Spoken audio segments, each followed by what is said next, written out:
प्रदेश कांग्रेस कार्यालय में लगातार मैराथन बैठकों का दौर जारी है। इन बैठकों में लगातार लोकसभा चुनाव को लेकर चर्चाएं हो रही है।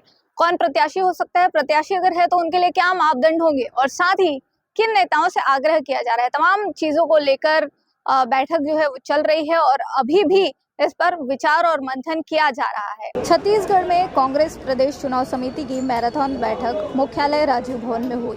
प्रदेश प्रभारी सचिन पायलट की मौजूदगी में बैठक हुई। बैठक में स्क्रीनिंग कमेटी प्रमुख रजनी पाटिल, पीसीसी चीफ दीपक बैज, पूर्व सीएम भूपेश बघेल, डॉक्टर चरणदास महंत समेत सभी वरिष्ठ नेता मौजूद रहे। लोकसभा चुनाव स्क्रीनिंग कमेटी की चेयरपर्सन रजनी पाटिल ने बैठक खत्म होने के बाद मंत्रियों को चुनाव लड़ने को लेकर कहा।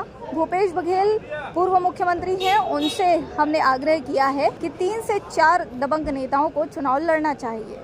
छत्तीसगढ़ प्रदेश कांग्रेस की आज हमारी छाननी समिति की मीटिंग आज हुई, जिसमें साधक बाधक चर्चा हुई और इसके आगे के स्तर पे जाके हम दिल्ली में नेक्स्ट हफ्ते में मीटिंग करेंगे और उम्मीदवारों का चयनों की प्रक्रिया उसको आराम देने की कोशिश करेंगे और जल्द से जल्द हमारे उम्मीदवार तय हो जाए, जिसके कारण इतना बड़ा लोकसभा मतदारसंघ है तो उसमें वो लोग चुनाव लड़ सके। तैयारी मापदंड पे चर्चा हुई है, बता रहे हैं कैसे मापदंड रहेंगे? मापदंड यानी किस तरह से उम्मीदवार होना चाहिए, कौन लड़ना चाहता है। लड़ने के लिए तो बहुत एक सीट पे बहुत सारे लोग हमारे तैयार हैं, लेकिन उसमें कुछ क्राइटेरिया करना पड़ेगा। कौन सी सीट किसके लिए रिजर्व है, उसकी हमारा सर्वे रिपोर्ट 30 तारीख तक आ जाएगा। सर्वे रिपोर्ट के अनुसार कौन कहाँ पे क्या स्थिति है वो हम सब सोच के। पूर्व मंत्री और मुख्यमंत्री लड़ेंगे क्या चुनाव? आप लोग तय कर रहे हैं कैसा? हम तय कुछ नहीं कर रहे हैं, हमने उनको रिक्वेस्ट किया है कि आपने आना चाहिए, लड़ना चाहिए। मना कर दिया उन्होंने? नहीं, ऐसे कुछ नहीं किया मना। उन्होंने जब संगठन में हमारे जब हाईकमान बोलते हैं तो वो करेंगे।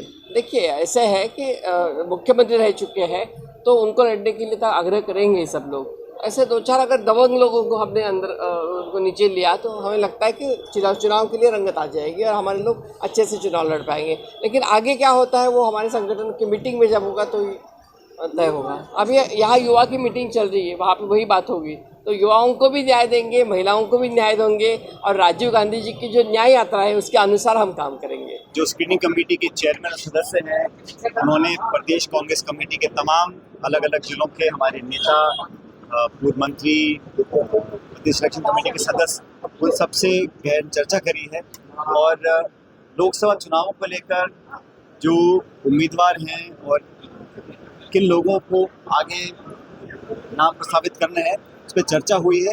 जैसे मैंने कल कहा, बड़े खुले माहौल में सब लोगों ने अपनी राय दी है। कांग्रेस पार्टी का वोट शेयर इस चुनाव में कम नहीं हुआ, हम सरकार नहीं बना पाएंगे, लेकिन लोकसभा की चुनौती के लिए सभी कांग्रेस कार्यकर्ता तैयार हैं।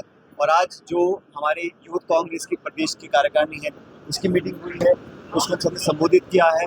पूरी पार्टी, तमाम नेतागण एकजुटता से तैयार हैं आने वाली चुनौती का सामना करने के लिए और 10 साल की जो केंद्र की सरकार है उनसे वो कठोर सवाल पूछेंगे, जनता की आवाज बनकर। महंगाई, बेरोजगारी, किसान, छोटे उद्योग, महिला, नौजवान, हर व्यक्ति पीड़ित है और 10 साल की जो रिपोर्ट कार्ड है उसके आधार पर चुनाव लड़ना चाहते हैं। हम चाहते हैं कि जनता के बीच में 10 साल की परफॉर्मेंस, उसका जवाब केंद्र की सरकार दे और भारतीय जनता पार्टी दे। और आप सभी जानते हैं कि राहुल गांधी जी की यात्रा जो है भारत जोड़ो न्याय यात्रा, वो छत्तीसगढ़ भी आएगी। उस संदर्भ में हम लोगों ने आज मीटिंग करी है, अलग अलग नेताओं को जिम्मेदारी दी है और व्यापक तरीके से उस यात्रा की तैयारी हम लोग कर रहे हैं। ऐतिहासिक स्वागत उनका होगा छत्तीसगढ़ के अंदर। मैं मानता हूँ कि इस यात्रा से देश, समाज और पार्टी सभी को लाभ मिलेगा और छत्तीसगढ़ के संदर्भ में मुझे देखकर खुशी हुई इन 2 दिनों में कि सभी नेता संकल्पित हैं। हमारा उद्देश्य है कि हम, जैसा आप लोगों ने मुझे पहले दिन पूछा था, हम इतिहास बनाने के लिए आए हैं और यहाँ पर उन तमाम सीटों को जीतेंगे जहाँ पर कांग्रेस पार्टी के उम्मीदवार हम करें। पूर्व मुख्यमंत्री और मौजूदा विधायक सब नामों पर चर्चा हुई है, सब ने अपनी अपनी बात रखी है, सबका संज्ञान हमारी चेयरमैन ने भी लिया है, मैंने भी लिया है।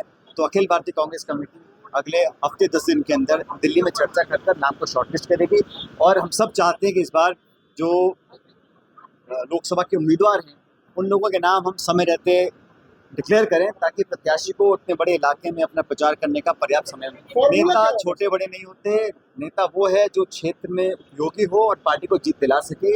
आज कांग्रेस पार्टी चाहती है कि इंडिया अलायंस मजबूत रहे और जहां कांग्रेस पार्टी उम्मीदवार उतारेगी वो जिताऊ होगा। उसमें से नौजवान भी होंगे, अनुभवी भी होंगे। सब लोगों को जो जीतने वाला उम्मीदवार होगा उस पर सहमति बनी है कि उसी व्यक्ति को मैदान में उतारा जाए। विधानसभा का चुनाव पूर्ण हो गया। हम सब चाहते हैं और उम्मीद करते थे सरकार हमारी बने, और इस बात का दुख के सब लोगों को है कि हम सरकार नहीं बना पाए। और अब आने वाले समय हमें आगे देखना पड़ेगा। हम लोग आशावान हैं, पॉजिटिव हैं, सकारात्मक सोच को लेकर आगे बढ़ रहे हैं।